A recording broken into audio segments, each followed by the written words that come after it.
You're listening to Inside the Locker Room with Wimp and Barry Sanderson on Tide 100.9 in Tuscaloosa.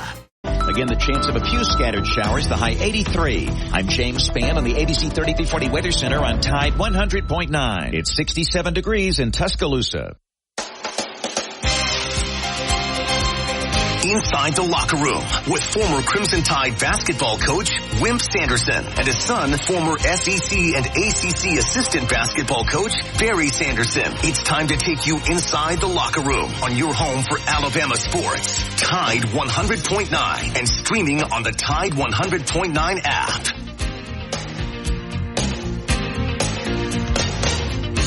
And good morning. Welcome into a Thursday edition of Inside the Locker Room. Everybody had a great evening. 205-342-9904 is your phone number if you'd like to get in on the show with us this morning. The Twitter accounts or X accounts is, I guess it's now called, is at Locker Room 109, at Barry Sanderson, at Wimp Sanderson 1. Email for the show if you want to shoot us an email, wimpandbarry@yahoo.com. Download the app, the Tide 100.9 app. What can you do on there? Well, you can listen to Alabama baseball tonight. They take on the Texas A&M Aggies.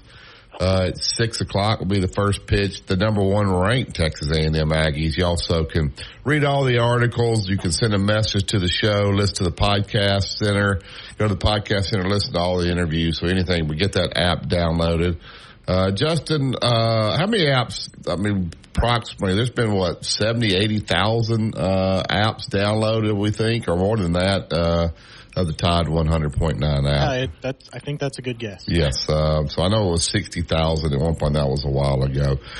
Before we get started, though, we want to thank our great sponsor, obviously, and that is Yellowwood. When it comes to building outdoors, there's no better choice than pressure-treated pine from great southern wood. For the lumber that protects against rot, fungal decay, and termite attack, head down to your local dealer. So go to yellowwood.com to find that dealer that's closest to you. And always remember, if it doesn't have that yellow tag on it, then believe me, you don't want it. Good morning, Dad. I know it was probably a tough deal last night. Mom finally came home, but you're trying to help her get a little bit better each and every day. How was you guys' evening last night? It was okay.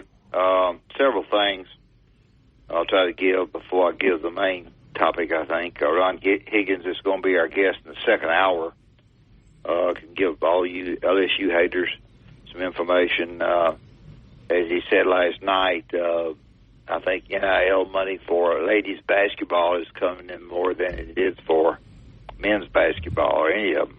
So, yeah, the LSU, yeah. Yeah, she's got them hooked right now. Broome is coming back to Auburn. Has made that decision publicly, which will be a great push for them. The Davis kid at Seton Hall, who was a very good player, has decided he'll go to Ole Miss. Mark Sears has declared for the NBA, but did not hire an agent, and is eligible to come back to Alabama and play. I don't know that he'll ever have a better year than he had this year. So hopefully, Attorney Alabama doesn't want to lose him, but I think it'd be hard for him to have a better year than he had this year. You always go down a little. But anyway, we'll see what happens there. But he's still in Alabama's hands right now. We'll see what happens there. Caitlin, young lady, got a Nike shoe deal worth a lot of money. I'm not sure how much, but they're saying quite a bit of money. I believe they said 8 figures, Coach. 8 figures, yeah. Do what? They said 8 figures. Yeah, it was 8 figures. Red Sox beat my Cleveland Indians 2-0. The transfer rule, and this is the main topic for me, this brilliant new NCAA representative we have in this group, you're eligible to play. There's no limit on the number of times that you can transfer. You can transfer immediately, and if it works out, you can play the same season for a second school. In other words, you could play at Alabama, and then all of a sudden in the playoffs, Alabama played Miami, and he was at Miami. He could play against them. So it's just what I thought it was going to be when I announced it some time ago. I think it's a terrible rule, and that we'll have some complications with that. The only thing that has been said, which I think is an agreement by the coach at Oregon, is it's going to be very, very difficult to do the one thing that people need to do, and that's get a degree. When you do that, you try to get a degree, and some things are taken to get you eligible, but then when you get ready to take them to graduate, they don't count for you. And if you swap around a lot, some take part of it, some don't. It's more difficult to do the one thing that you sign kids to do, that's play for you and get a degree. And it's going to be more difficult to do that. I just hate to see them play against somebody once they've left the school. So that's the big deal. We know you can call in to Barry and comment about it if you wish. But that's pretty much not a whole lot of news going about now. I thought maybe Ron would be interesting about LSU, and that's hopefully JC will be on. That's all I got. So. Yeah, well, on that, there was a rule in place where if you had one time to transfer without sitting out. Then there was a court injunction that said no, let them. So I think this is basically just making it a permanent rule now, where it was just something to be voted on. So now it's a permanent rule, but you have to be obviously academically okay to do it. So you couldn't leave in the middle of the semester. You'd have to finish your classes. You have to transfer so many hours. But a bad rule. One other thing. Remember now, you're leaving, and Joe Blow, your agent, told you that so-and-so wants to take you. And all of a sudden, so-and-so gets somebody else and can't take you. There's not 100% sure that you can come back. It's up to if the school that you left from is hacked off about it, or is glad you left, or they can get you back without much NIL money. They'll take you back, but we're not going to buy you back. So you have to be a little bit careful what you're doing because of the attitude of the people that you dealt with that you left. Yeah, this is just now happening. Nobody can answer this for me. So I get, like in basketball, the top 100, maybe football, the top 200. But eventually you're going to run out of players, aren't you? If nobody's recruiting these high school kids that I'm talking about in the basketball, maybe the above 100 and up, these schools aren't looking. Where are these kids going? Like, where are the 2024 kids going? Are they going to junior college? I don't see these I think even these smaller Division I schools are taking transfers. So those guys that are already starting. So where are these high school kids going to where it's going to keep replenishing this transfer portal? They got to be going somewhere, Justin. Dad, where are they going is my question. I don't see them going to UAB. They're not even recruiting high school kids in basketball. They go into Sam. I mean, where are they? And so eventually that whole thing's going to. Well, I think it's according to how good they are. Yeah, but I'm saying these kids that get to college, they end up being the Derek Fishers of the world that weren't really recruited by many people. He ended up going to Little Rock, but it was a different system back then. Would that guy even have a place to go? Now, the thing about what you said about Mark Sears, you're going to test the NBA waters. Well, there's really he can still get money if he doesn't go. He can have an agent representing him. So I don't even know. I guess you could only do that one time, put your name in, but he's getting everything now, where those players they weren't getting any money, so they had to make a decision. So I don't know why you just don't, let the draft happen. If these guys aren't drafted, just let them come back to college because they're getting money now anyway. And I'm not saying this about Alabama. Any school, if you got a guy that you really want to keep, and you've got to really pay him to keep him. There's some jealousy that, hey, I played about as good as he did.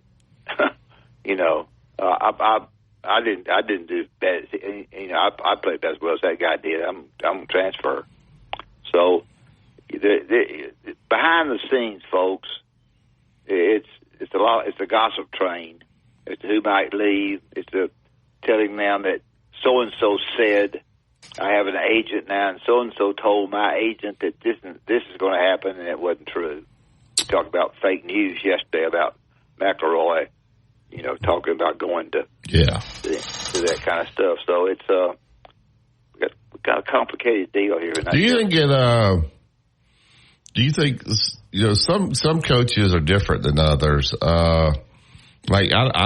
Doesn't seem like to me Nate Oates, it doesn't bother him to run guys. If I can get a better guy, I'm going to run them, or I'm going to encourage them to leave. Now a guy from Alabama will probably have some options. I think some guys will probably look at it and feel bad about it and not push guys to the portal. Sometimes a guy will have an assistant coach that he doesn't like or whatever, then some guys will move them on, some guys won't move them on. So it just depends on your person. It doesn't, I guess chaos does not seem to bother Nate Oates, does it? I don't really know. It just seems like there's a revolve. You only had 3 players returning last year. So if you have 5 in the portal now, then you're going to have at least 8 new players. And I would imagine,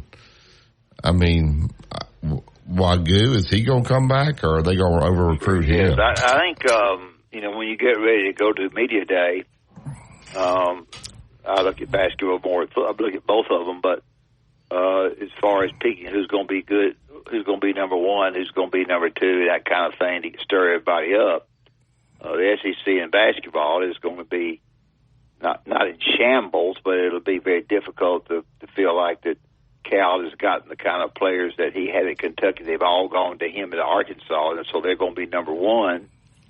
Kentucky won't be number 1 now because all those guys have left.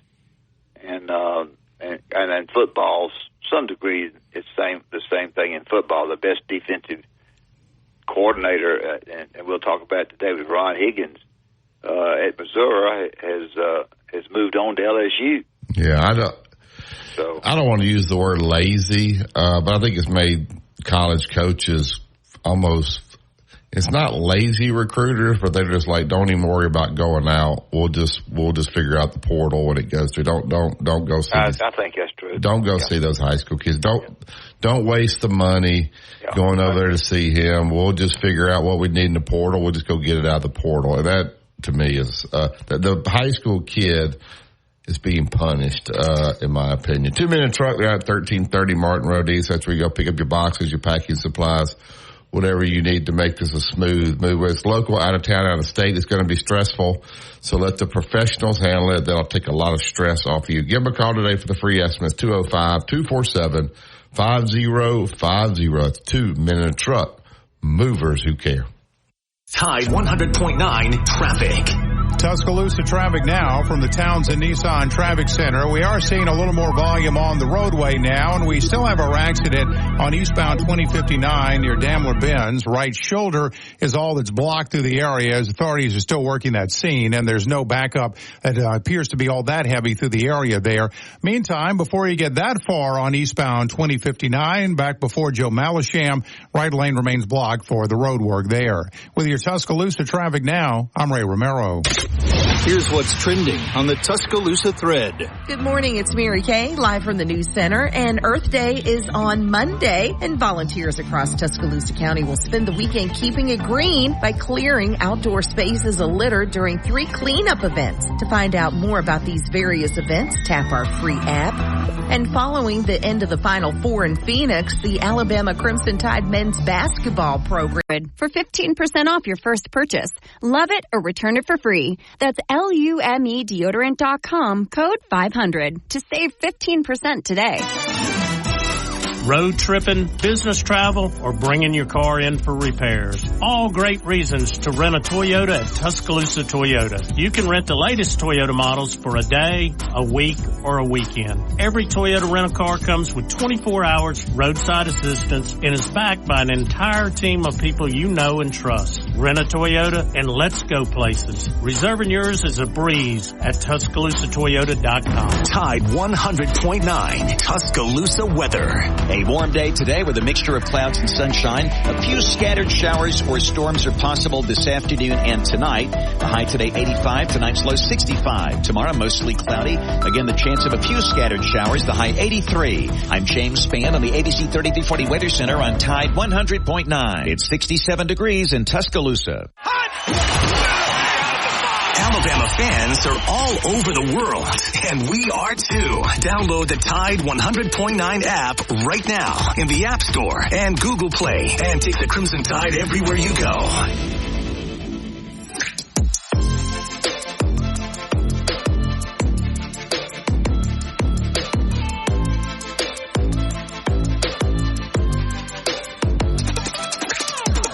Pressure treated pine from Great Southern Wood. Always remember, if it doesn't have the yellow tag on it, then believe me, you don't want it. And I'm not gonna call the local colleges out, not local, but this area, these smaller colleges, junior college, and the Division II, whatever, they need to do a little bit better job. I didn't hear from one guy all year. And we had a team that won 26. Can they at least pick up the phone and see if there's some kids that they should look at? But I think it's kind of trickled down to they're just getting people sending them players as well. All right, get to the Yellowwood hotline and get Philip in. Good morning, Philip. Good morning. Good morning, coaches. So they've had the transfer committee meeting. Is that right? Is that what you're saying? Yes, they had that? They have. Yes, sir, they have. Done that like yesterday. They've had the 17th. They had it yesterday, and that's what they've come up with.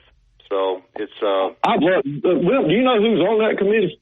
No, I just know the new guy. That's the new NCAA guy. You know what I think, Philip?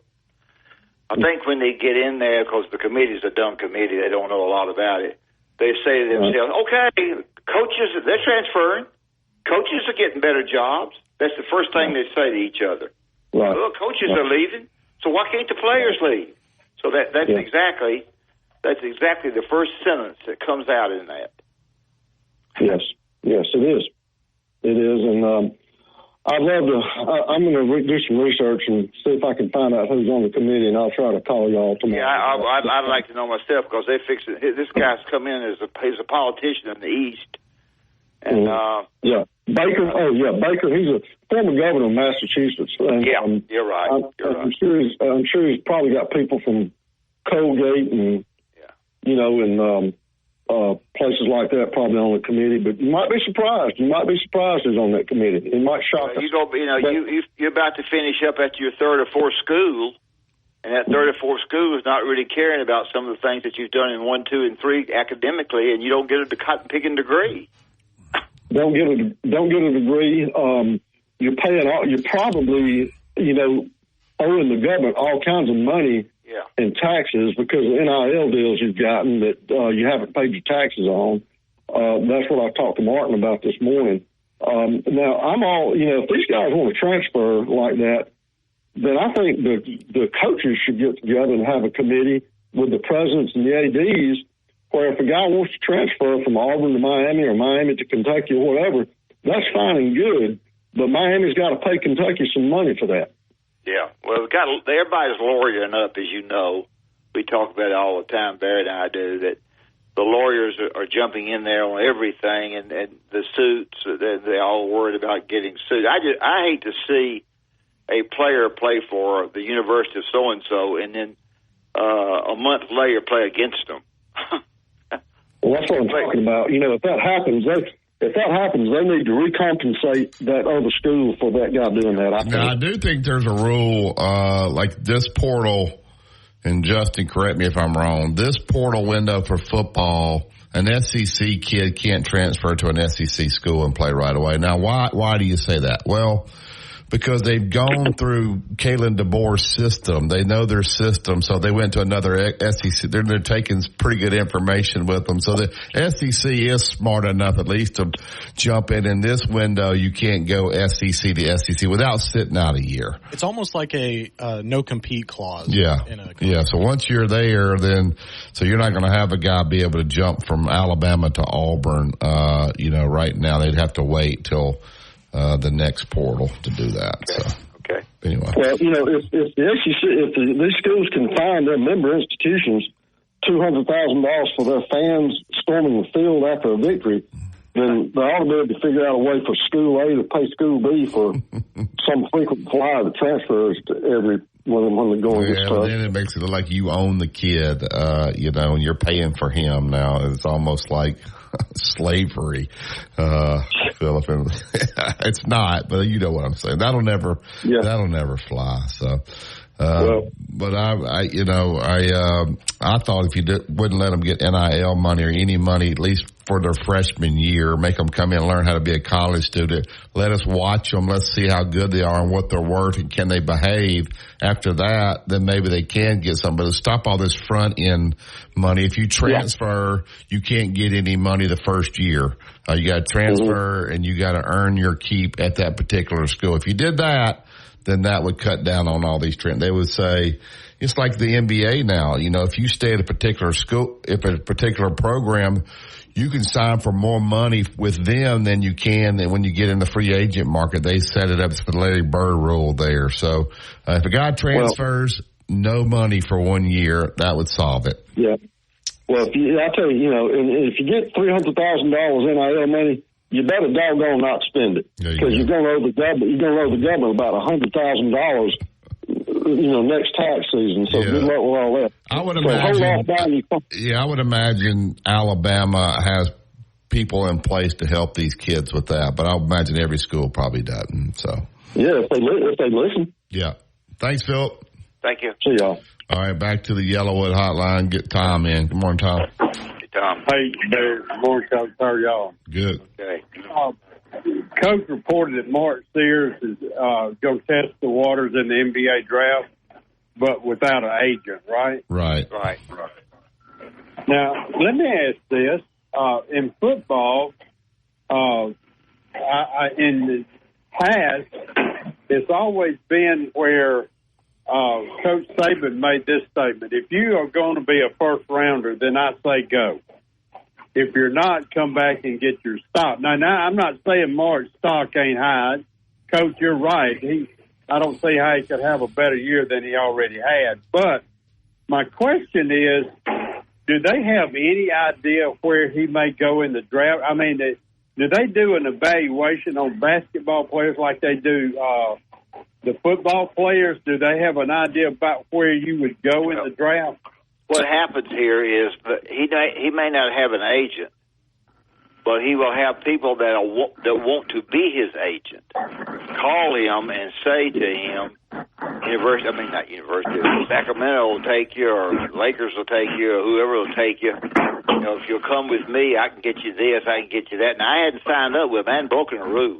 But I'm getting calls from agents who want to make money off of me, and I want to make money myself. I've just had a terrific year. And that's where your problem comes in. Yeah, Tom, what they can do with a kid like him is those NBA teams can fly him in, work him out, give him an honest opinion, and then Nate Oates, behind the scenes, he talks to all the people. That's where you got to have trust with your head coach. And then you sit down and say, all right, this is what we're hearing about your situation. But nothing's guaranteed on that. So they base their decisions off of that. Right. Base it off of but that. in fairness, isn't it a fairly decent evaluation? Yeah, you would think. Yeah. It may not go right on the spot, but somewhere near, right? Yeah. They would tell you where when you go and work out for those teams, and then Nate would talk to them, his people would talk to them, and they would have a good feel for. First of all, you got to have need. Do you need his position? And first rounds are guaranteed. Like that kid Davidson a few years ago went to the Celtics, but he was able to get a two-way deal. So a two-way deal, you can make $500,000 and you can play so many games on the big club, and then you go back to the G League. So we'll see. Yeah, and the $500,000 would go.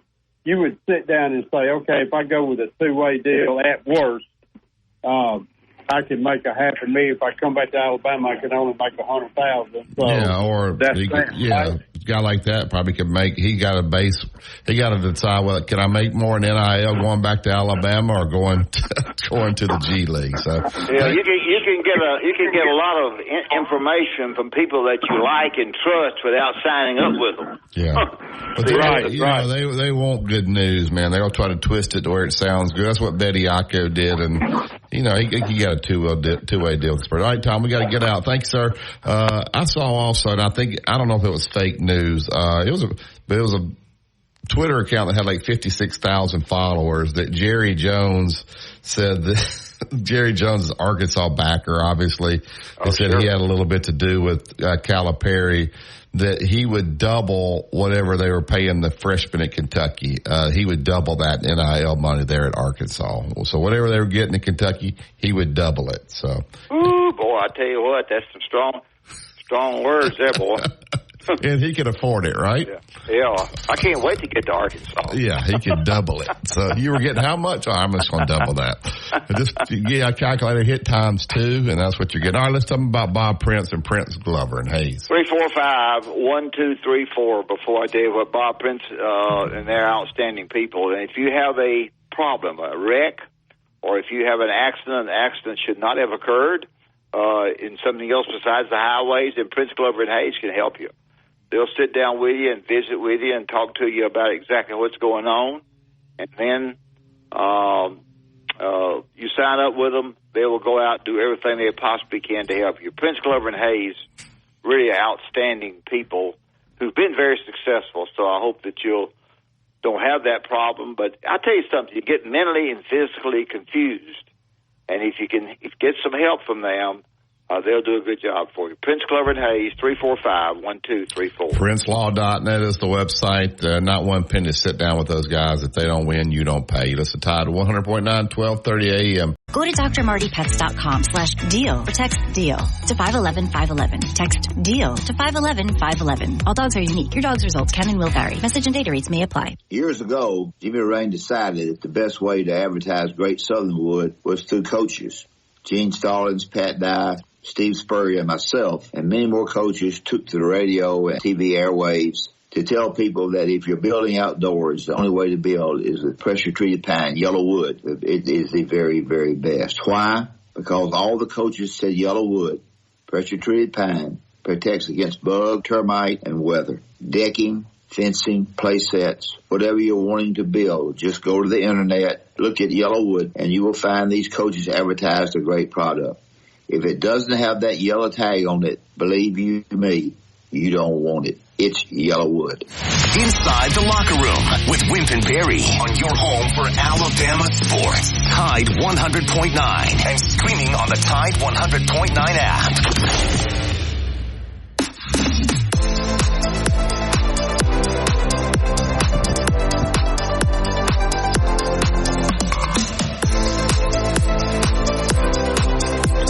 Yellowwood pressure-treated pine from Great Southern Wood. If it doesn't have the yellow tag on it, then believe me, you don't want it. All right, get right to the Yellowwood hotline. He's the owner of the BigSpur.com, has several different podcasts. We'll get all that information from him. At the end, we always enjoy having J.C. Sherbert on. Good morning, J.C. How are you? Hey, J.C. Good morning, fellas. Great to be with you guys today. Sorry to hear about your the passed away. I guess you said of your wife's. Was it father or mother? What did you tell me? It's actually her ex-husband. Okay. Yeah, that's the dad. Well, and that normally, I mean, there's all kinds of different scenarios of that kind of situation. Yeah. But we have 2 kids. Yeah. Well, and they're 16 and 18. I lost my daddy when I was 18. Yeah, I'll call you off the air. I dealt with that as well with Jenny's. Oh, really? Yeah. I'd love to get some advice, man, because it's tough. But, they're hanging in there. They're good, resilient kids. The younger one plays football, the oldest into robotics and stuff. So they're hanging in there. But, like I said, I lost my dad when I was 18, and that's just a tough age. Yeah. So you just got to step it up and do the best you can. It was kind of sudden. And so that's kind of what what took me out last week. So, but I'm good. I'm down in Columbia right now getting some work done, so I'm ready to roll. The NCAA, I guess they just made the rule that was changed permanent as far as letting you transfer as many times as you want. I know at one point you had to sit out a year, so I don't think it's any humongous change. Dad seems to think, and I'm not saying he's wrong, he probably is right, that of course, you have to be academically eligible, so I guess you would have to wait till the semester ended. Is there a scenario, JC, where a football team can make the playoffs, the semester's over, where a kid could transfer and go play with that team during the playoffs? Is that possible, or can you not play within the same year? I don't think you can play within the same year. I think I actually looked that up and read that is still. And look, man, if these people that want to take everybody to court, that's fine and all, but it will be a bad day. Not only for the sport of college football or basketball, but the country, if someone sues to let a kid be eligible for a new team in the middle of the year. Yeah. I mean, at some point you have to do what's right for the sport, and there's not you have mid-season trades, but in the pros, but the team that's losing the guy gets something of value. They have to agree to it. You will start trading guys, fine. But this notion that student athletes are this extremely oppressed segment of the population, which is not true at all, and that they deserve to do whatever the hell they want to do, no matter what. There's certain ludicrous lines you can't cross, and it's already getting close. But that would be something that would just be insane, and I can't imagine a judge that knows anything about competitive sports, but a lot of them don't, making a ruling saying a guy's free to transfer in the middle of the season. That would just people talk about, this is ruining college sports. That's ruining college. That would ruin it for me, because it's just like you'll have teams that are struggling and guys will just opt out. I think it's going to happen. That happened here in the state of Alabama in high school football. A kid went from Spain Park to Thompson, and he's a 5-star kid, and played like the last game or two, and then played in the playoffs with them. He was a 5-star guy. So it's happening in high school, which is I could not believe that. All the rules that AHSAA has, and for that to be allowed, you just have to make the move, and you got to be like a week or two, and then you're eligible to go. So did his parents move from Hoover to Alabaster? Yeah. Well, you still would think within the same year you should not be able to compete for Spain Park and Thompson, but it happened. Yeah. Here's my thing. I'd make it, but see, then you think about, what if a kid moves in from out of state? Yeah. You're not going to let him play. I mean, that high school gets tricky. I don't like to see it, because I know those two schools are just a little bit away from each other. So yeah, that'd be kind of tough. But yeah, if it happens in college, it just, that's going to be a big problem. Yeah, that. You're saying you're in Columbia. Coach for right now. The coach of the year is there. I've been talking about, and I include football, transferring. He's lost a kid to Ohio State. He won't be coach of the year this year, probably. Talk a little bit about, we got Kentucky, Arkansas screw up.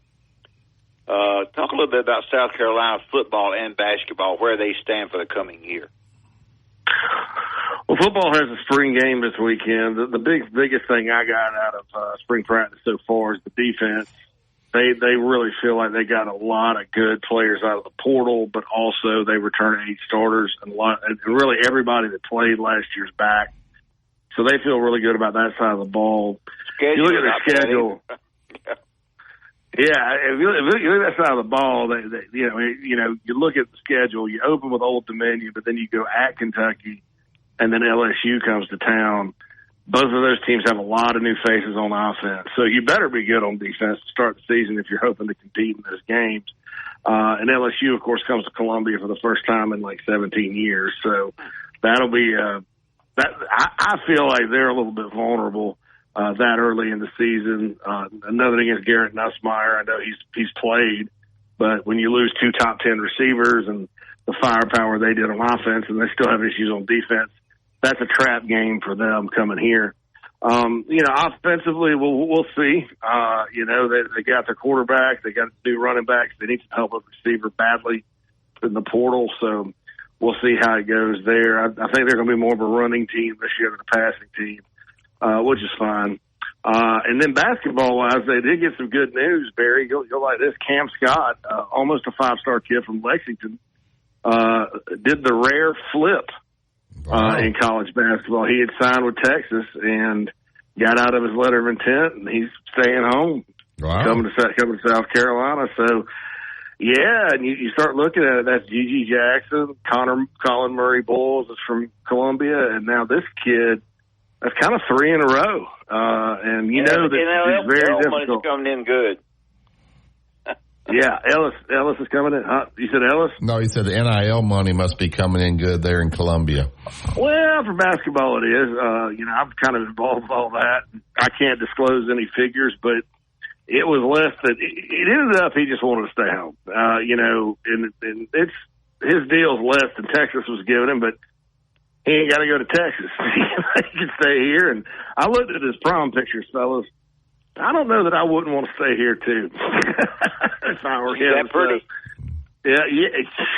A lot more a lot more girls out in Texas, though. You can go find them. You'd think Austin's probably probably twice the size of Columbia as far as that goes. But I don't know. I think there's a lot to do with it. I think at the end of the day, it's halfway across the country, and I think that with the crowds coming back in the arena and the momentum with the program and even the women's program. I mean, Columbia basketball right now, it's kind of the in thing for the first time ever.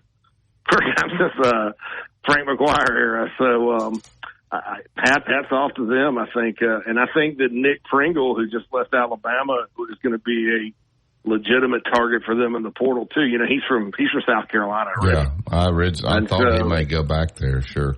I think that's probably something to look out for, and I like him. I think he's the athletic big they didn't have last year. He's just a knucklehead. That's one thing you got to watch. Yeah, yeah. I guess I'm going to say something about the ladies, 38 and zip. Something. Yeah, I mean, I watched more women's basketball this year than I've had. I think they're going to have next year. Everybody's back except the big girl. So they're going to go in the portal and try and find a center, but they've got everybody back. I was telling Dad, I saw a thing, and it was, sometimes you see a tweet, you have to go on and look to see how many followers they have. People try to trick you on that. And if a guy has 50,000 followers, would you think he's pretty legit, JC? I would think if you got 50, you probably yeah. So he came out and said that Jerry Jones played a part in hiring John Calipari, and he will double NIL. Whatever those freshmen were getting at Kentucky, he'll double it at Arkansas. When is the day going to start when a guy like Jerry Jones, we looked it up, the Cowboys are worth $9 billion. If he just says, I tell you what, I'm going to give you $50 million to recruit, it ain't going to hurt him at all. Is that eventually coming? For football or basketball, where you have a guy, a donor, a booster, or whoever like that just does something outrageous like that? If it's not outrageous, I mean, I'll say this, man. I don't think that much. I don't think a $50 million NIL situation helps you in 1 year. Helps you win. I think if you divided that over 10, that's a game changer for basketball. But you have to be very, very careful. I mean, look at Cal's problem at Kentucky was he's coaching a bunch of guys who are going to be millionaires in the next 18 months of their life. It's hard to coach those guys. Yeah. It's just college, you're still developing, right? So it's not like the pros. I think that, that day can come and everybody's going to go ooh and ah. I mean, ask Texas A&M in football about that kind of thing. And that's what I've seen, too, across the country is some schools, they'll have a guy coming in and write a big check, and everything's hunky-dory. Well, then they turn around and go 4-8, and he ain't going to pay anymore. Yeah. So it's not sustainable. So that's interesting. And Jerry Jones, I heard it was the Tyson Chicken guy. Well, he's one of them. I mean, they're all Arkansas guys. Yeah. But that's the thing about Arkansas. The number of famous, well-to-do. Bill Clinton, I mean, I'm going to fund an NIL for the Hogs, you know. Yeah. He's loaded with money, good. You know. Yeah. There's all kinds of Arkansas people that we don't realize that are out there. They just live here, not in the state, or they're up there at Tyson's Chicken. So, you know, good for Cal. I think it's positive. I like Arkansas. I like their fan base. I think they're the school in the SEC you look at, and they're good at everything except maybe football. And they once were great in football, but I don't know what.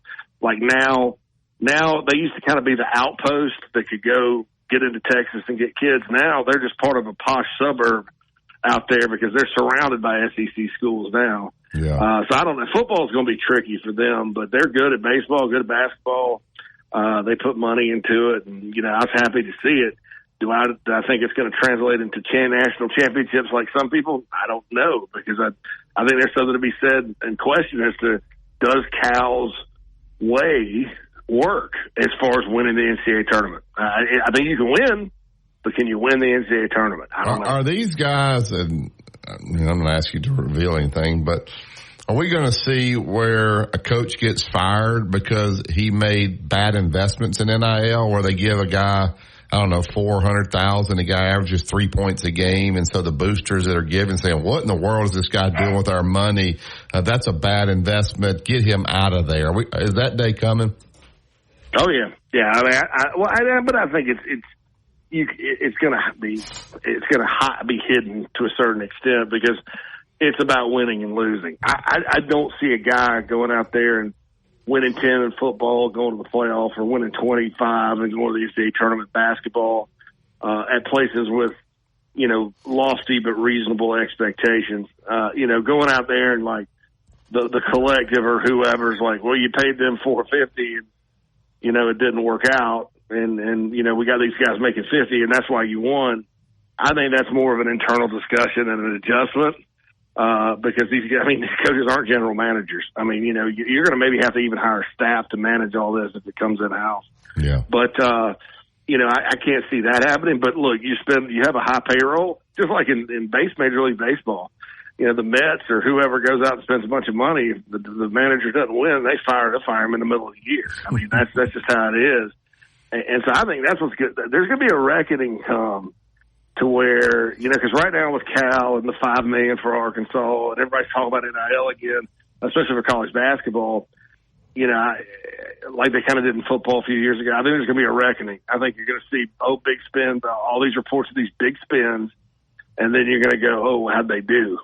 They didn't make NIT.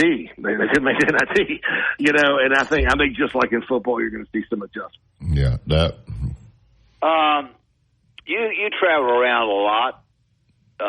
Sark said at Texas that he considered the Alabama job 60 seconds and changed his mind. I don't know if he's ever talked to about that or not, but it was kind of a funny line. And he's done a good job here. The board's done a good job here with people. Any feelings among coaches and fans and people about the change in coaches at Alabama?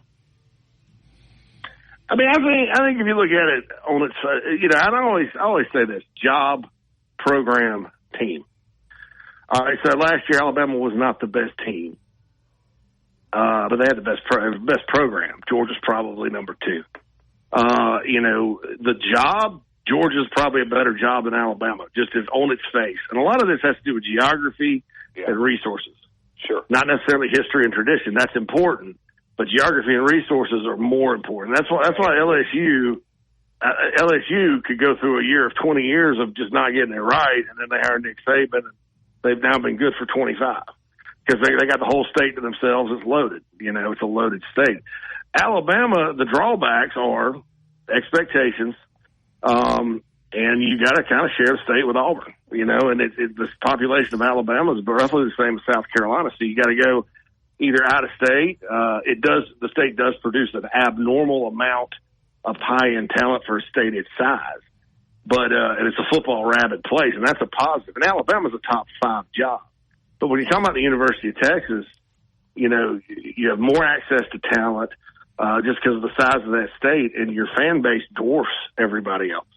So there's a lot of resources, a lot of money, not just the oil money, the sheer numbers the Longhorns have is ridiculous. Now, but that's job. Program, Texas can't hold a candle to Alabama right now. They're not, that program-wise, they're not even close. And that's because of some of the cultural issues they've had and losing in the Big 12 and all that. Maybe they have a breakthrough. Maybe they get there, but they're not, program-wise, they're well behind Alabama. You know, so that's kind of how I look at it. And I get it, man. If you're Sark, you know, Texas fans are not good. I mean, they're happy you made the playoff last year. Alabama fans will be wanting to know when's our next national championship. and there's a lot more pressure right now because of where the programs are at. Yeah. Yeah. So that's that would be. I'd probably stay there too. I mean, I think that's interesting. That's an interesting analogy there. I think that's good. Yeah. Yeah. JC, Hugh Freeze is supposed to be an offensive genius. Should he not have over-recruited Peyton Thorne by now? He's been down there a year. Peyton Thorne, he is dug in on Peyton Thorne. Maybe I missed something with Peyton Thorne. Is that a guy that can take the Auburn program where Hugh Freeze wants to take it, where these fans are going to be happy with? Is he good enough to do that? He's his Bo Wallace, man. I mean, everybody at Ole Miss for 3 years was like, get a recruit over Bo Wallace. That never happened. So I don't know. To me, Thorne was just okay. Yeah. I know Hugh Freeze made some changes offensive coordinator-wise and all that. So maybe I think Hugh Freeze, too, is one of these guys that needs to call his own plays. You get this Gus Malzahn type feeling right now about it. Or he needs a guy like Dan Werner was for him at Ole Miss that, you know, everybody's talking about how, you know, Werner just kind of sat in the shadows. Like, I'll even use like Steve Ensminger as an example at LSU, where Brady got all the credit, but you could clearly see the old wily vet was sitting there like actually calling him in.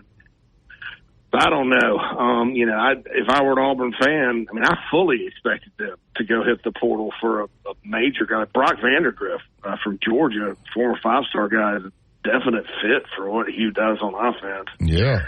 They didn't really, you know, I felt like one of the Georgia quarterbacks, Gunnar Stockton or Vandagriff would be Auburn bound, but this didn't happen. So, you know, we'll see. He was right about Bo Wallace because at the end of the day, Bo was really good. So we'll see. I mean, I don't have a reason to doubt him just yet, but he going, you know, I think folks at Auburn really would like to see some progress above that 6-6 line.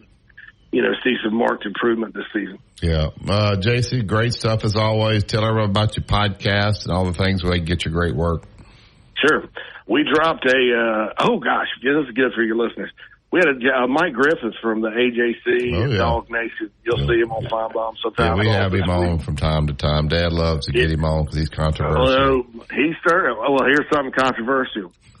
He said on the podcast, Nick Saban's not done coaching, in his opinion. Oh, wow. Well, see, he got mad at Nick Saban. I was on the deal with him the other day that he thought Nick Saban coached very poorly last year.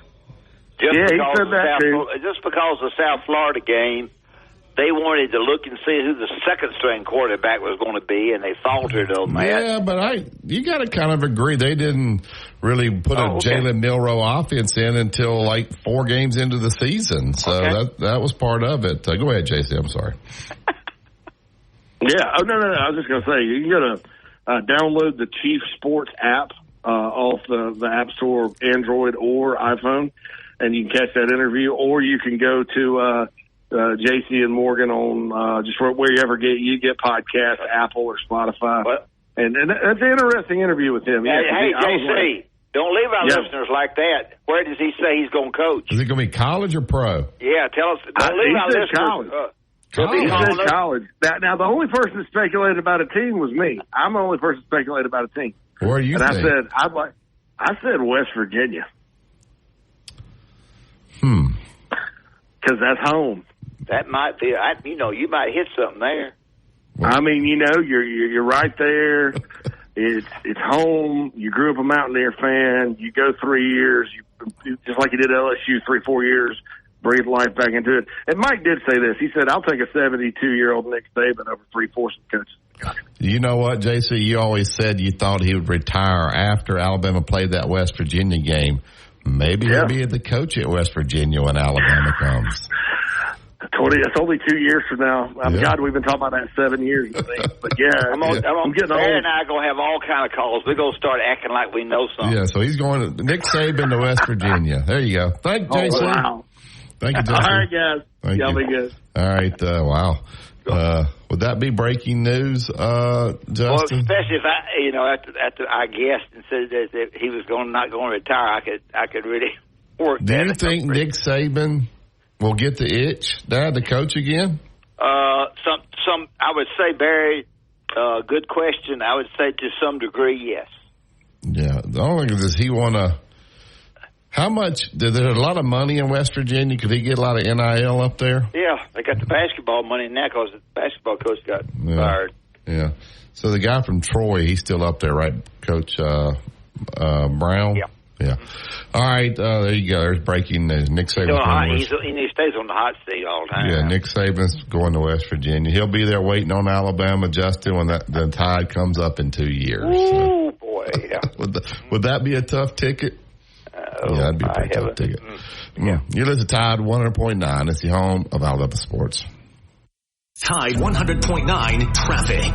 Tuscaloosa traffic now from the Townsend Nissan Traffic Center. We're still moving along well in the backup department as we don't have any major delays to contend with, at least not on any of our major roadways here this morning. That said, we do still have our crash in the Colleen-Vance area. This is eastbound 2059 at Daimler Benz. It's out of the road. Guarantee. Text support to 511-511. Morning Kick. These statements have not been evaluated by the FDA. This product is not intended to diagnose, treat, cure, or prevent any disease. Tax fees may apply.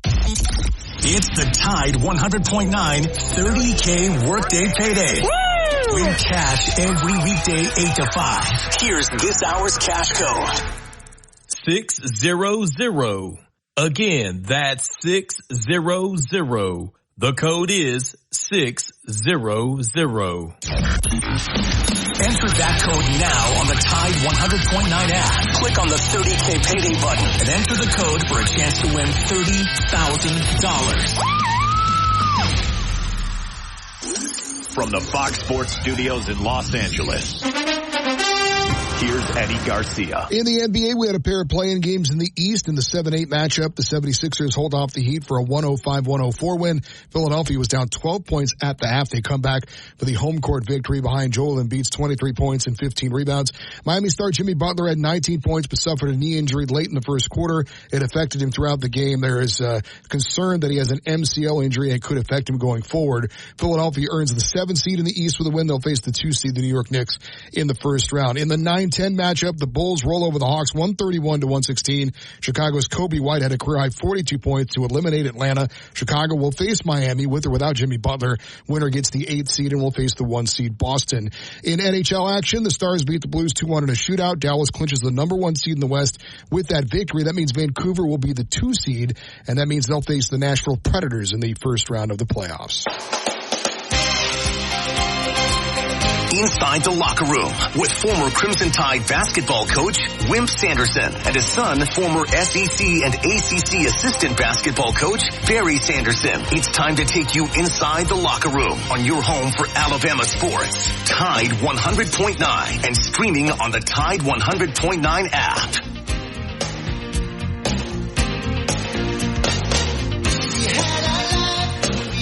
Welcome back to the second hour of Inside the Locker Room. I thank Yellowwood who made that 7 o'clock hour possible. Always remember, if it doesn't have the yellow tag on it, you don't want it. But as we transition into the 8 o'clock hour, we want to talk insurance. And we want to talk Andrew Kniffer, Allstate Insurance. Andrew is my Allstate agent. So when we talk about these sponsors like Tuscaloosa Toyota, Dad's been in there. He's dealt with them. He purchased a Toyota from them. We talk about Allstate Insurance. I have all my insurance with them. I have my home. I have my auto insurance with them. Andrew's always looking to find the best deal possible for me.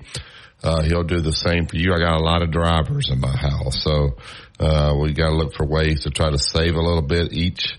And every time it comes back up, it's coming back up now, and I'm saving Right at $100 a month, which is big. So he's at 4705 McFarland Boulevard, Suite 3 over in Northport. Give him a call. Let him run the numbers for you. It's 205-722-9201. Andrew Kniffer, Allstate Insurance. The RBC Heritage has started.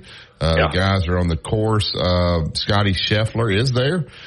He tees off at 9:30. Also, Justin Thomas will put the tee in the ground this morning at 10 o'clock. Nick Dunlap will be the last to go off at 1:10. But this is an elevated event now, which is right after the Masters. But the purse is $20 million.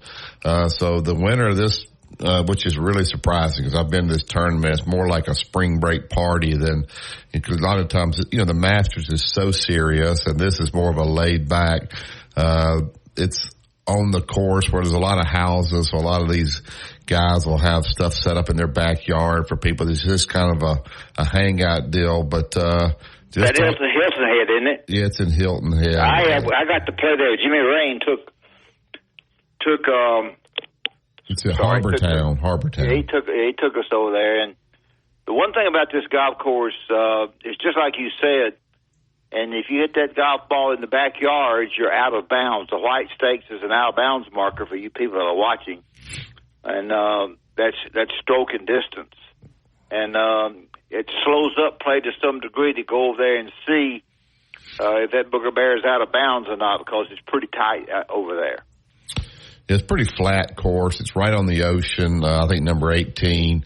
It's right there on the ocean, so people hang out there. A lot of times people have their boats there, the big yachts there. So it's kind of it's more of a laid back event, but I'm surprised that it's got this much money on the line there. So you're seeing more of the stars there. Tony Finau is there. There's a lot of guys playing in this thing. What is Justin Thomas, now that he's had enough? He did not make the cut. He got time to go home, maybe refocus. I don't know if his caddy, where his caddy's even from, but what do you expect out of him? Do you expect him to make this cut there? Or is this guy continuing to spiral downward? Oh, I think golf is one of these up and downs sometimes. He can certainly get it back. He's got to get his confidence back in his putting.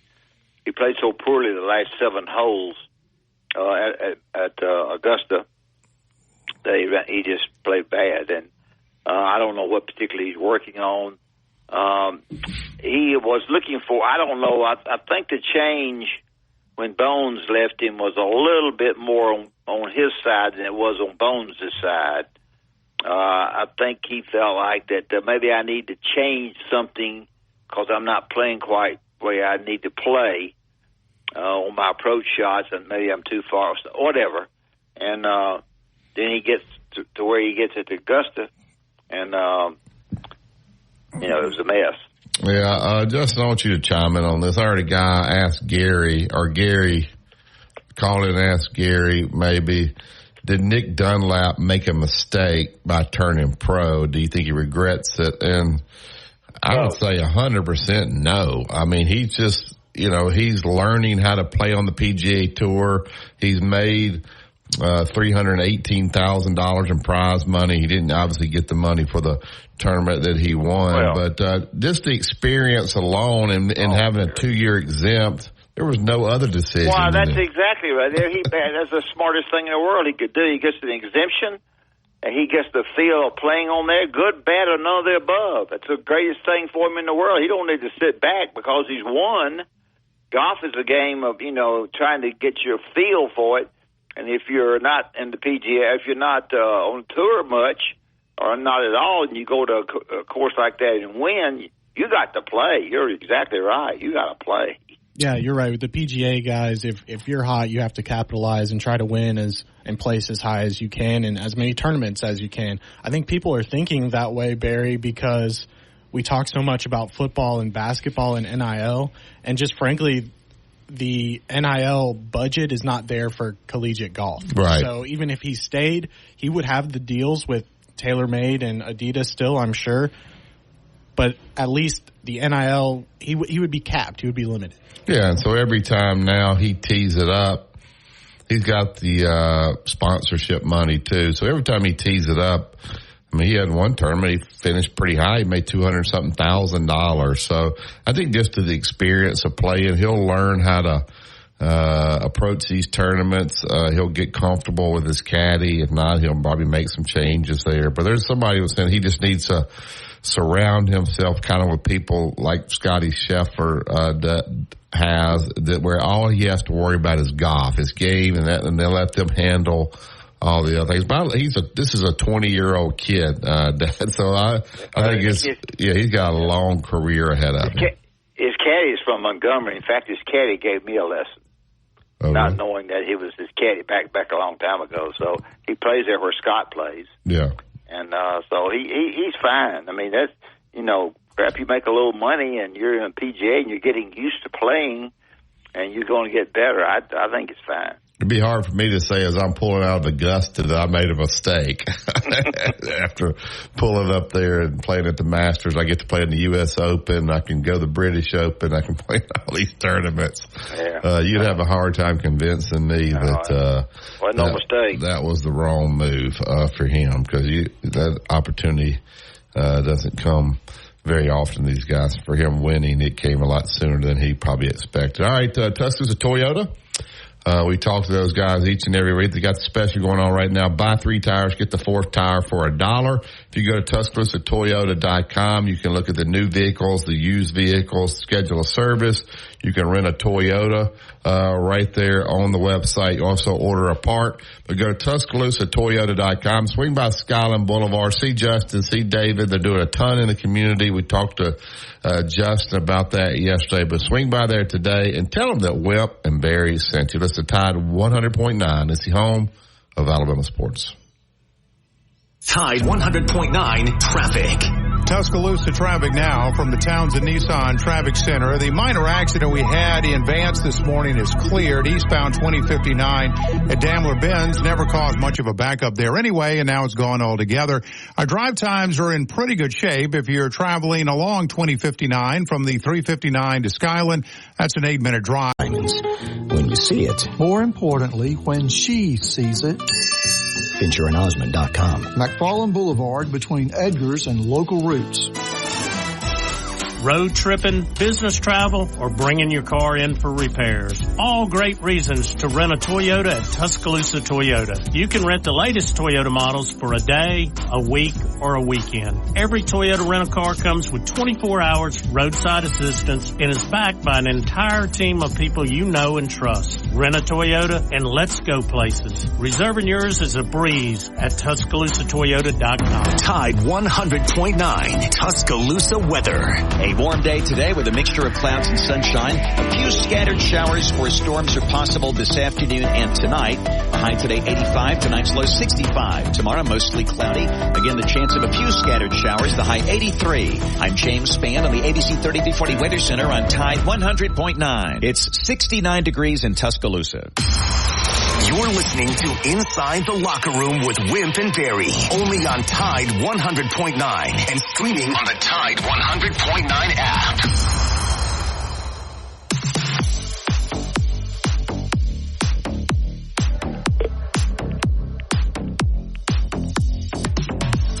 Welcome back to Inside the Locker Room. As we roll through this 8 o'clock hour, we'll head over to the state of Louisiana whenever we want to talk about the LSU Tigers.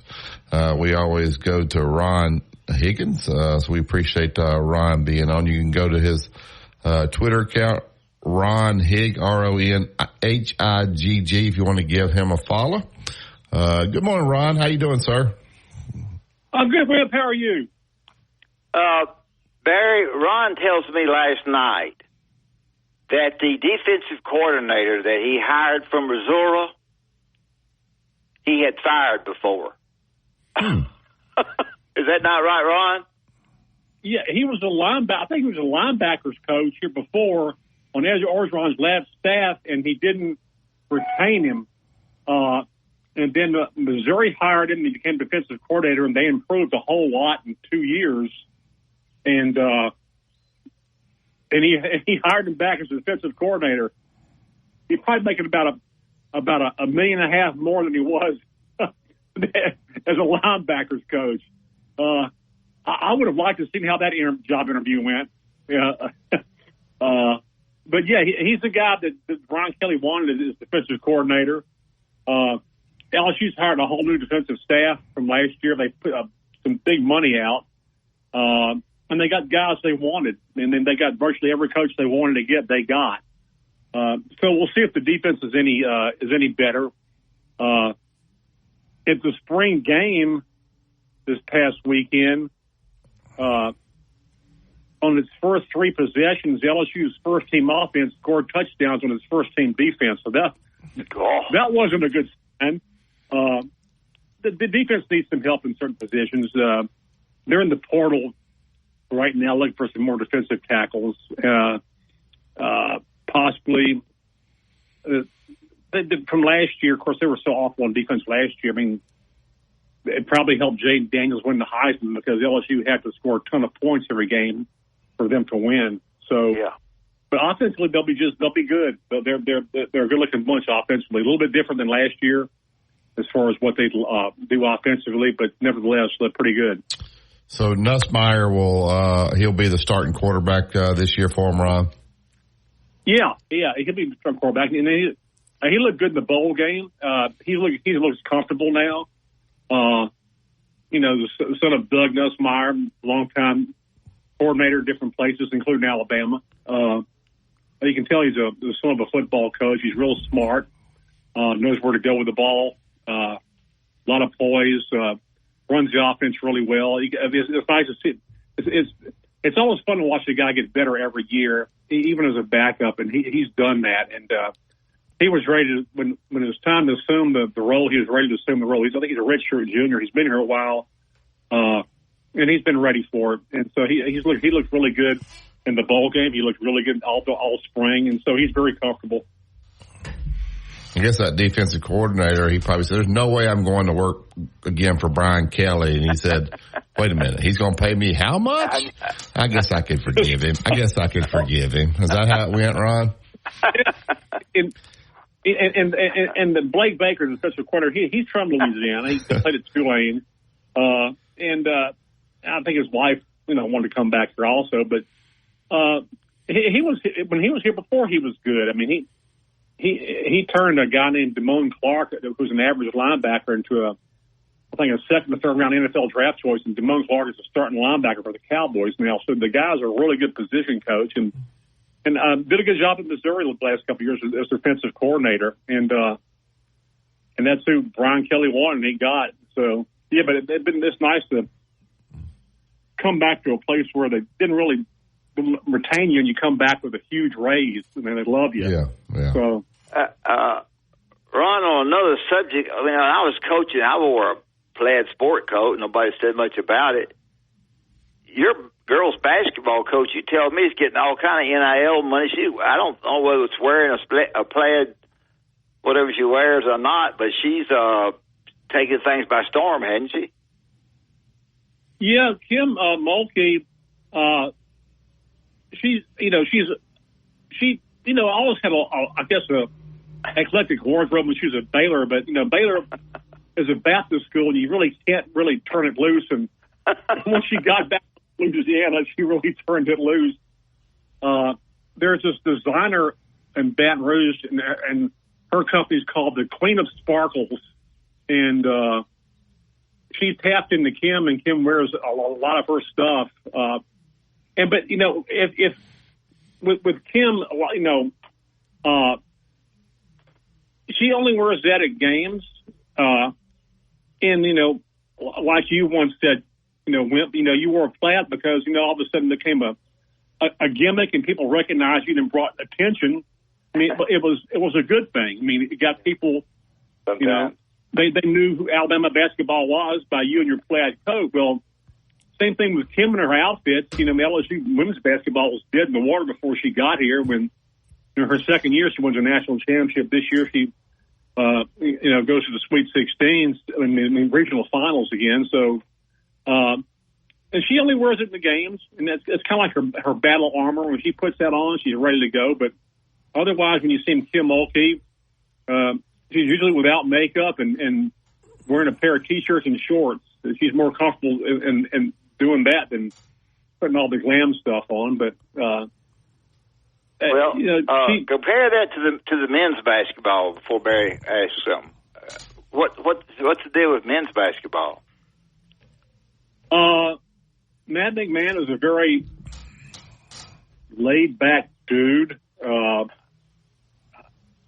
Really a straightforward guy, which is, as you know, Wimp, at LSU, we're not used to Dale Brown. Guys. Yeah, no. Dale Brown, Will Wade, Brady. We've had people who, when you walk in a room, they're there. And this guy's kind of like the opposite. He was a little more animated this year, which was good to see. I just think every coach has their style, but I don't think you can sedately coach on a basketball sideline and get your team involved and get the crowd involved. I always thought it was important in college basketball for head basketball coaches to be a little bit of a showman and get their crowd involved. That's why I always appreciated I think the greatest era of SEC basketball coach was probably in the 80s and 90s. Yeah. You're part of that, and Sonny was part of that, and Dale and Norm Sloan, and you had I guess Pitino and then Nolan. You had a group of basketball coaches that had huge personalities, and I think that was a great era of SEC basketball. Is it better now? I don't know if it's better now. I think the coaches are boring as hell to me. They just are. And I try to accept the fact every coach has their own style. I get it. But I don't know if there was any better time to cover SEC basketball than the era you coached in, because every coach had a personality, and every coach recruited great players who become Hall of Famers. I haven't seen too many Hall of Famers being recruited by SEC schools in the past 10 or 15 years, 20 years, okay? Haven't really seen that. So it kind of gives you an idea, if you have a coach with a big personality, what kind of person he can attract. Yeah. And not downing SEC basketball, because they had a good year this year. And Alabama got to the Final Four, which was a great deal. But I think just more schools. That's just my personal feeling. I like coaches with some life and some sideline, emotion. Get a technical every once in a while, or take their shirt off like Bruce Pearl. Just something every once in a while. We're talking with Ron Higgins. Ron, Nick Saban as well as anybody. He has handled retirement by being around, the part about being around Alabama. I think he's handled it perfect. He's around just enough, but not enough to kind of be in the way. He spoke to the team before the A-Day game the other day. He told the players, hey, how much Alabama means to him. I'm just right over there in the stadium. If you need me, I'm gonna not gonna meddle in you guys' business. It just seems like every situation that he comes into, and Coach DeBoer has embraced him, and I think he's handled it very well too. This has been about as smooth a transition. Now, they hadn't played a game, and I understand that. But this has been pretty smooth, where you thought it was going to be so chaotic when Nick Saban retired. I think he's handled it really well, and I think Kalen DeBoer's personality has been a perfect mix here. Just your thoughts on what you see on the outside looking in. Yeah, I really always felt Nick would handle it well. Nick always, I think Nick always knew exactly when he would retire. It's almost like when he had enough. In the end, he had enough. The game had changed so much on him as far as the NIL stuff. I think it just it got to the point where he felt like he spent more time negotiating, trying to keep people than coach them. And I think he was ready. I really do. And it's no surprise he made the transition. he's been around long enough and seen so many coaching transitions in different places and what went wrong, what didn't go right. And I knew I just felt he would make he would know how to handle it. Now, he'll be really good on ESPN. As far as being critical of Alabama, he probably won't do that. No. It's just it's his nature. He's not going to do that. ESPN will probably, keep him away from Alabama stuff as much as possible. And I think by doing the ESPN stuff, it kind of keeps him his toe into sport, which I think he always wanted to do. I agree. I think he's made a really good transition. I mean, he's not meddling. He's not going to show up at practice unless he's invited. And like you said, he's always there if you want to come by and talk to him, but he's not going to go look for people. Yeah. And I'll be fine. And I'm sure Miss Terry will keep him plenty busy doing stuff. He says he's got to get up and get his chores done so he can go play golf. We have a guy, J.C. Sherbert, who joins us every Thursday. J.C. had Mike Griffith on his podcast. Mike Griffith says Nick Saban will coach again. JC speculating, saying he would not be surprised if Nick Saban went to West Virginia. Do you see any scenario where Nick Saban coaches again? No, not unless it's L rules. I don't see him. I don't see him doing that. I know he loved to coach, and the thing is, you when you love to coach, you really want to coach. It's what you want to do. You want to coach players. You don't want all the peripheral stuff. And it gets to the point as a college head coach now, the peripheral stuff takes the place of actually coaching players. It's like you're the ringleader of this circus instead of doing what you actually love, which is, improving players. I think the thing Nick loved the most was practice, because he could, the rest of the outside world dropped off in practice. There was no talk of NIL money or transfers. It was about, improving this defensive back and making them play better, or making his players play better. That's what you love. That's what you get into coaching for. Not all the other stuff that comes with it. Unfortunately, that's what happens now. And, and you have all these terms that you probably didn't have 20 years ago. Roster management. He has to be better at roster management. 20 years ago, you might know what a roster management was. No. I mean, just all these. I mean, and all the rules and stuff have made it. Even guys who are in the business now, who were in there 10 or 15 years ago, are having to adapt to stuff that's probably distasteful, but they have to do it to survive. And I don't see Nick coaching again. I'll be stunned. I mean, why should he? Unless it's a place that you're going to go coach high school, but then a state didn't have NIL deals for high school athletes. I mean, that's the only way I see him doing it. I don't think he just really wants to mess with this I just stuff think, anymore. if he sits out a year or two, they can work all this stuff out to where at least everybody knows what to do. Like now, nobody knows what you can and can't do. The rules change every month, it seems like. So, and then JC speculated he would go back to West Virginia. Alabama's going there in 2 years. That'd be a pretty neat story if Alabama went back to West Virginia and Nick Saban was the coach. Yeah, well, he wouldn't have his team ready by then. No, he wouldn't have enough. I don't know if they could get enough NIL money up in West Virginia. Ooh, would they? Could they? They come out of the mountains. Yeah. There you go. So, that. Well, I appreciate you being on. I can't think of anything else that we need to know. I know our listeners are interested in LSU football as to where you think they'll land. Alabama probably is thought about to be behind Georgia a little bit overall with 16 teams in the league, and Texas. I will ask you this: do you feel like that Texas and Oklahoma will come into the state of Louisiana and get some players that hadn't been gotten before?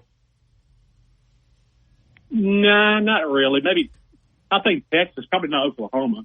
I mean, Texas usually recruits Louisiana like Arkansas does, but not really. Kelly's done a really good job of locking up the best players in Louisiana. But I give him that. He's done a nice job of that. His recruiting class for 2025 on paper right now ranks first nationally. Really? He's got the top-rated quarterback, top-rated running back, the top-rated receiver, and the top-rated offensive and defensive lineman. So he's doing well. But it's just strange talking about 16 teams. Somebody said, how do you going to rank 16 teams in media day? I said, well, I'll do this. I'll start with Vanderbilt at number 16 and work from there. Yeah. 2 questions for you, Ron. We'll let you go. When Kim Mulkey got out in front of this Kent Babb story that was coming from the Washington Post, was it going to be a lot worse than what it ended up? It was really a bunch of nothing. Nothing really controversial. That was a big stir. Did her getting on that podium and kind of threatening him, did that make him back that story up a little bit, or was that all that was coming anyway? That's my first question. And secondly, what's happened to LSU baseball? Okay, the first question is, I think Kim was smart enough to fire a preemptive shot.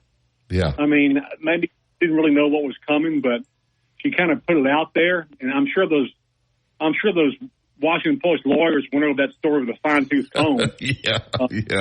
They're like, okay, we can't, the guy's a good writer. The guy's track record is a good writer, but the story basically was old news. There was something in there that I didn't learn. Yeah. I didn't know about Kim Mulkey.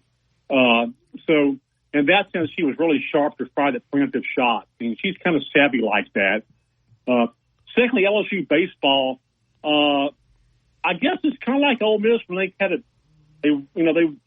State won in 21 and 21 and came back in 22, had nothing, and Ole Miss came back last year, had nothing after winning the national championship. LSU lost 7 of 9 players, position players, including from last year's team, including the number 1 and number 2 overall draft choices in the Major League Draft, also the best pitcher who was automatic on a Friday night. They recruited well, but it's just it's still a young team. They shouldn't be where they are. Obviously, they've lost every SEC series so far, 5 so far. But they also played in those 5 series they played. 4 of the teams were ranked in the top 6 nationally when they played them. So the schedule hasn't been easy. That said, basically they haven't closed out innings on people, and they're pitching when they've got 2 outs on a team, and there've been too many 2-out rallies by opposing teams to turn around games. They haven't got hitting when they needed it. This last series against Tennessee, I think they batted like 181 with runners in scoring position. They've been not very good the whole SEC. They're just not doing the basic things right to win games. That said, is their second half of the schedule any easier? Probably on paper somewhat, but at this point, it's going to be really hard for them to even make the NCAA tournament this year, honestly. Yeah. That'll be a shocker, but when I consider what happened to Mississippi State and Ole Miss the last couple of years after they won stuff, maybe it isn't. When you lose as much as they did, and they lost they only had like the 2 returning stars, and one of them's really good.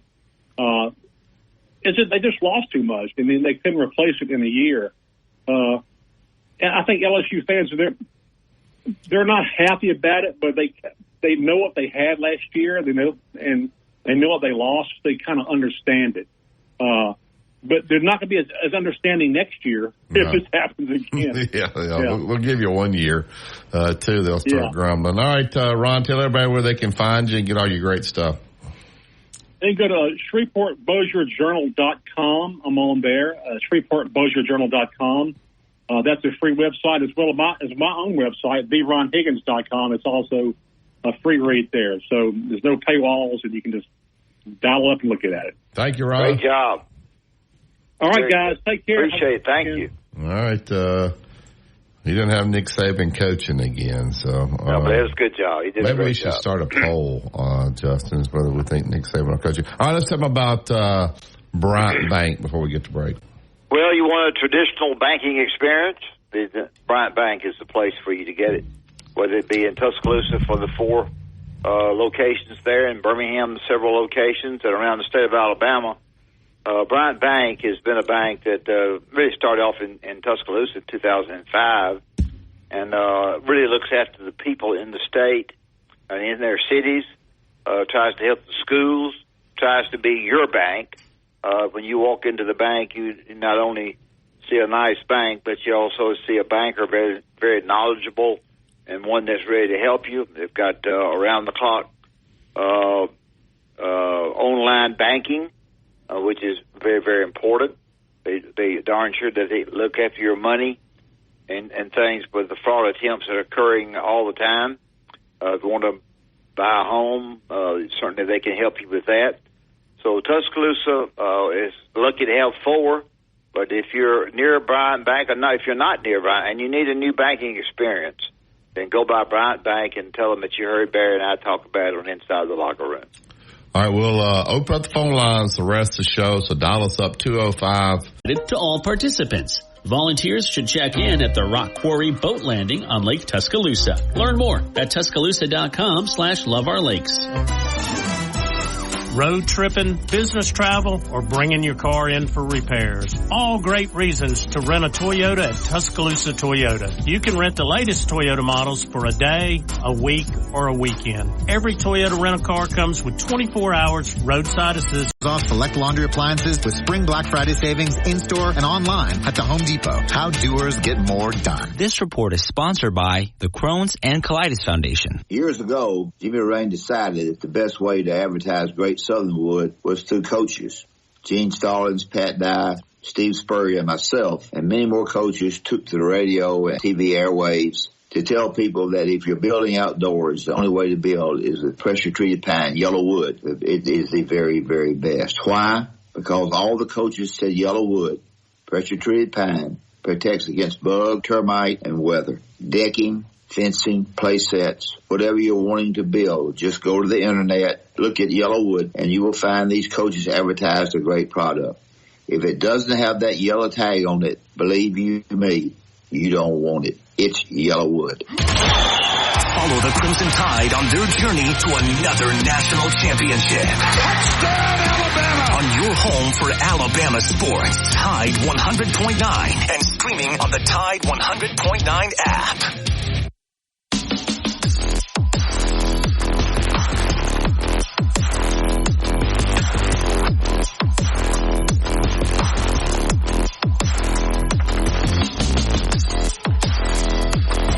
Welcome back to Inside the Locker Room. All right, we'll get right to the Yellowwood hotline, and we'll go get Michael in the show. Good morning, Michael. Good morning. Hey, Barry. Hey, Coach. How are y'all guys? Hey, bud. We're okay. Hey, Barry, I was going to check and see if you knew of anywhere we could watch any good high school baseball tomorrow night. Yeah, I know a good spot. I'm sure you'll be there. You got Northridge at home tomorrow taking on Saraland. I hear Saraland has a lot of speed, so you want to keep them off the bases. If they're on the bases, they're going to try to steal the third, so it'd be interesting to watch. I know Northridge got a good catcher. Milo's got a good arm, so we'll see if they can run on him, but hopefully they don't have any guys on base. But doubleheader tomorrow. First game's at 5. And then I guess the second game will be probably, 30 minutes after that. So if there's if necessary game, according to Jack, that would be at 1 o'clock on Saturday. But hopefully Northridge can win, too, and we won't have to worry about that game on Saturday.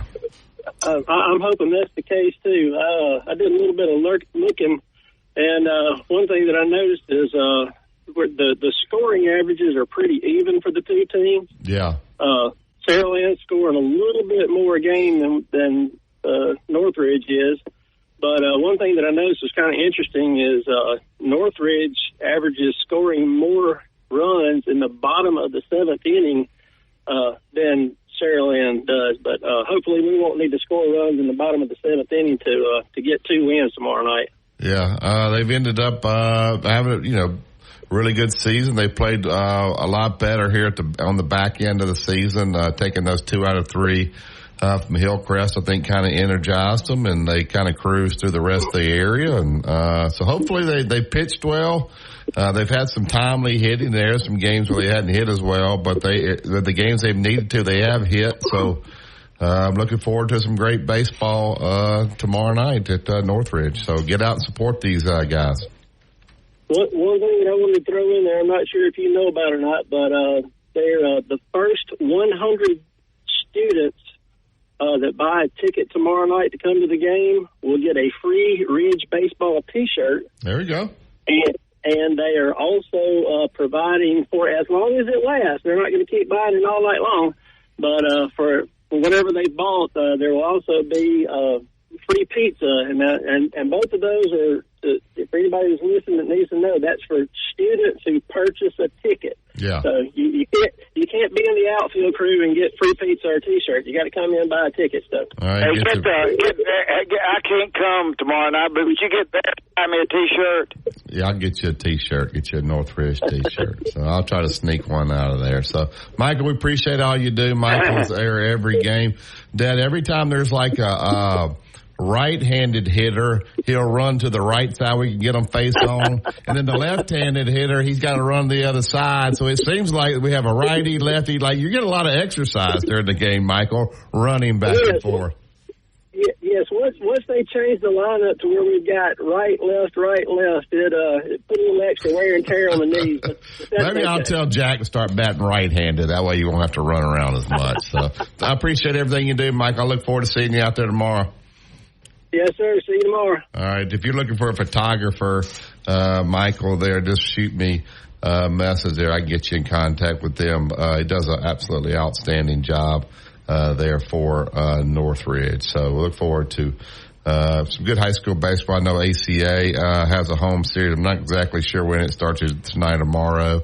TA has a home series. Northridge will play at home, as we said, and Hillcrest, who finished second there, they have to travel. They go down and play Faith Academy down in Mobile. So Hillcrest always does well in the state baseball playoff. So it's already here.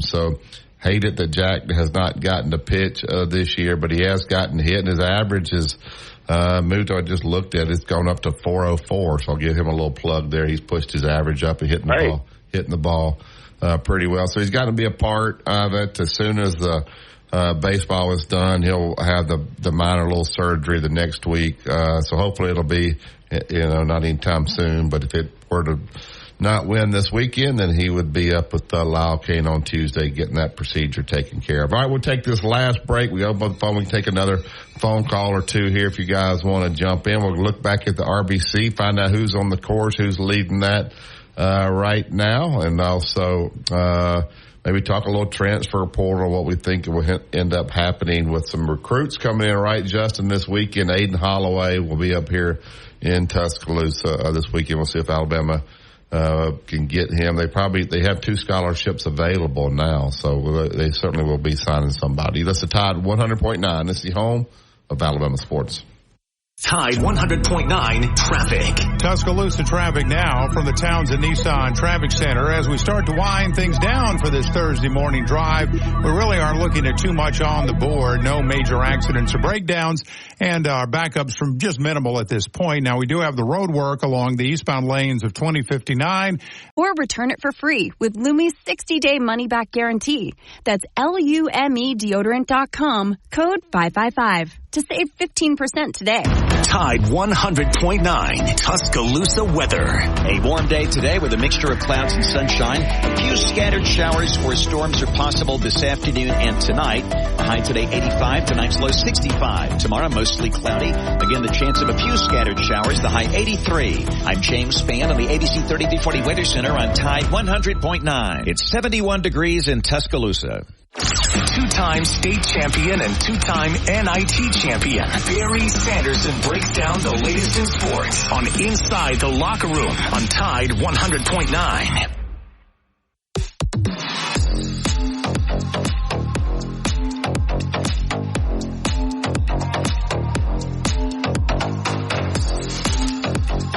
Welcome back to Inside the Locker Room. I get right up to the Yellowwood hotline. We'll go out to Texas and bring I guess Louisiana, but the Texas fan, Digger. Digger, you in Louisiana? What part of Louisiana? I'm in Louisiana. My heart will always be in Texas. What part of Louisiana? Right outside of New Orleans. I'm not going to divulge my location. Metairie, you in... all right. I know all those areas. Madisonville. I'm on the North Shore. I'm on the North Shore, which is Covington and Mandeville area. Covington,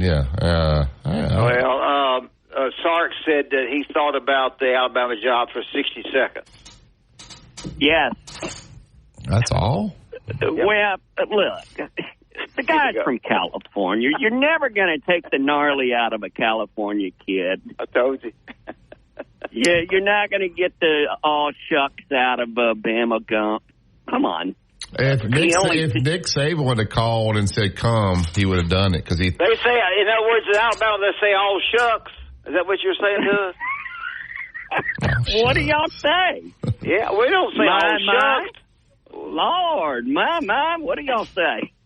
If it's not gnarly. Dad says cotton picking a lot. There you go. Oh, shucks. I just say heck. Cotton picking. He's always saying cotton picking, yes. Yeah, I don't even know what that means. Real quick. Whatever. And I know this is going to be ugly, and please don't look at this the wrong way, but we're going to take it as being nice about it. Go ahead. What you got? The wife had something to say about Alabama. She said they don't look at black women. They look at black women different in Alabama. Oh, they do? Never comfortable there. Really? She said that?